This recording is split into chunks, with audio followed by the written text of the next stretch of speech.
This is Eric from Pack Hacker, and today we're taking a look at the NITECORE NB20000, which I've been testing for the past 2 weeks. Let's dive in.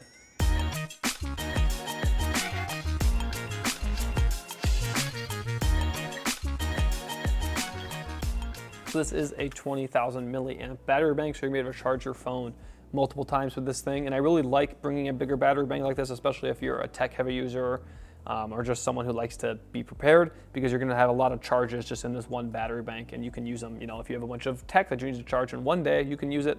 Or if you don't want to have to be tied to, a port, you can use this over like a week and just charge it a little bit every day, and then you're going to have still some juice left over. So the exterior here is a carbon fiber reinforced polymer. So the carbon fiber is doing the heavy lifting of like the strength and the rigidity of this thing, and the polymer kind of brings everything together. So it's not super lightweight. I know you think carbon fiber, you think incredibly lightweight, but this is not really that. I mean, it's lighter weight than a lot of 20,000 milliamp battery banks, but it's not like a feather or anything like that. But as you can see, it fits in the palm of my hand. Pretty lightweight, so it's doing pretty well if you ask me. It has an IPX5 rating, so if it gets spilled on or get caught in the rain or something like that, it's going to be okay. You're not going to want to submerge it or anything like that. Obviously, you have quite a few ports going on over here, but having that little bit of extra water protection is a nice feature if you ask me. I think this thing looks pretty sleek too. You have that carbon fiber look. I think a lot of people like that right now, so I think it overall looks and just performs pretty well just from the exterior here. We have a little bit of information there on that side with the NITECORE logo, and then tech information on this side here. But moving to the ports, we have 2 USB-A ports, which feel a little bit outdated, but I don't mind that they're here because we do have the USB-C ports. But these are a combined 18 watts. So if you just use one of them, you're getting 18 watts, which is going to fast charge your phone, or at least depending on your phone, it'll probably fast charge it. But if you use them both at the same time, you're going to split that. So it's going to be 9 and 9 or whatever it comes out to, depending on the devices that you are charging. But they're there, they work, and I'm pretty happy with them because I still use some USB-A cables. So if you don't, this might feel a little bit useless to you, but I think a lot of people still use them. We have 2 USB-C ports above that. So the one on this side is just an input, so you can only use that to charge.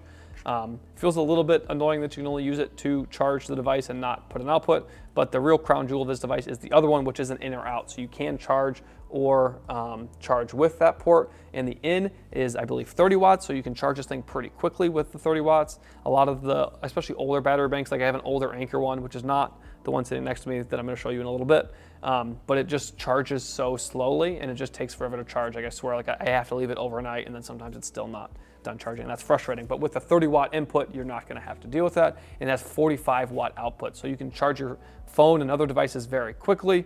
And also, you can charge like a smaller laptop or your Nintendo Switch, and it's not going to take an incredible amount of time. So I really like that you have that super powerful port. You can also use this port while you're still using these 2 down here as well. So that's obviously going to drain the battery much quicker because you're using a ton of power.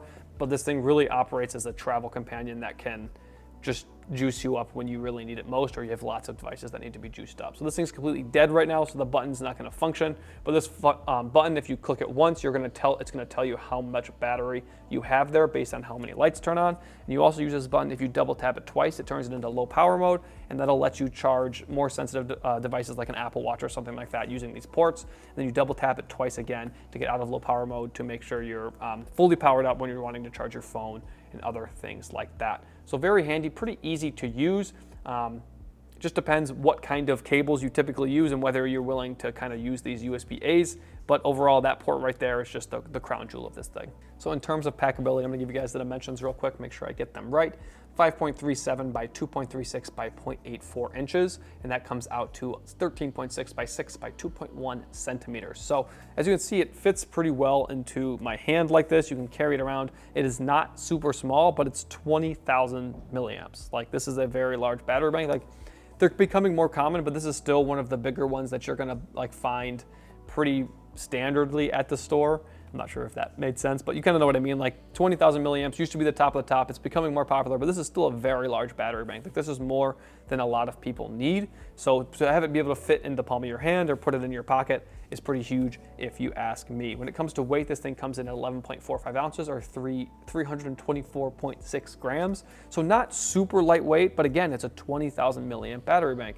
So for how many milliamp hours you're getting, It's pretty solid if you ask me, and it, you know, doesn't feel out of place in your pocket, or if it's in your sling or something like that, it's not going to feel out of place. It might not fit in the smallest slings, at least nicely. So that's something to think about, but it's going to fit in most tech pouches, and it's just for how much battery it offers you, I think it does pretty well for size. So if you've been enjoying this video, make sure you throw a like on it and subscribe to the channel so we can continue making content like this to help you travel smarter. So I'm going to be comparing the NB20000 to the NB10000, and I also have a Anker 20,000 milliamp battery bank just to do some kind of size comparisons here. So as you can see, it is much shorter and it's not as wide either. I think it is a bit, has a little bit more depth, so that's going to be a little bit more uncomfortable if you're trying to slide it into a skinnier space, but it is just a lot more usable in my personal opinion because it is quite a bit shorter, so it's going to fit in slings and admin pouches that maybe this one is not, is going to kind of bulge out of. We also have way more ports and functionality on the NB20000, at least for how I travel. This is mine and I use this a lot, but I do like all the ports and functionality there. Actually, I should leave this here, just kind of do a little size comparison here. So we've got a 20,000 to 20,000 and then a 10,000, almost got like the Wi-Fi bars going there.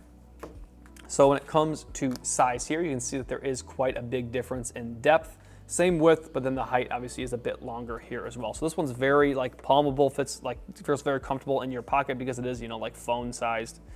So it's much more efficient as well when it comes to, not much more, it's a little bit more efficient when it comes to size versus milliamp hours that you get from the battery bank, but you have a lot more functionality from the NB20000 because you have those additional ports and you're just really, you're getting a lot from this, but then again, it is a lot to fit in your hand or in your pocket or something like that.